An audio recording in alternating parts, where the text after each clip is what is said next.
వాము మన ఇంటి వంటగదిలోని పోపుల డబ్బాలో తప్పనిసరిగా ఉంటుంది. ఈ వాము వల్ల ఉపయోగాలు అనేకం. వాముకు ఔషధ గుణాలు ఎక్కువ.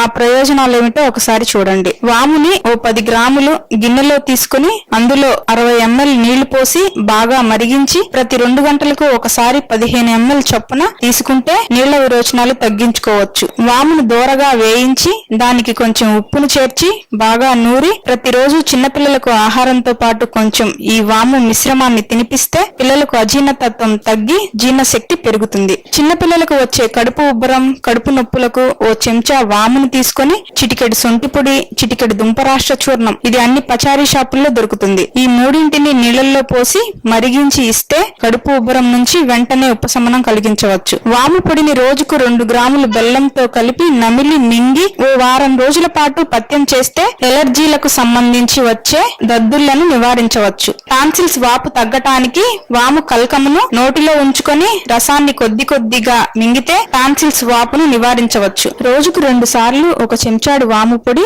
భోజనానికి ముందు నీటితో సేవిస్తే రక్తంలో పెరిగిన కొలెస్ట్రాల్ ట్రైగ్లిజరైడ్స్ శాతం వారం రోజుల్లో తగ్గుతున్నట్లు, హెచ్డిఎల్ మంచి కొలెస్ట్రాల్ పెరుగుతున్నట్లు పరిశోధనలో కనుగొన్నారు. అంటే ప్రతిరోజు వాము పొడి తింటూ ఉంటే అధిక కొవ్వు వల్ల వచ్చే గుండె నొప్పి, పక్షవాతం వంటి ప్రమాదకర వ్యాధులను నిరోధించుకోవచ్చు.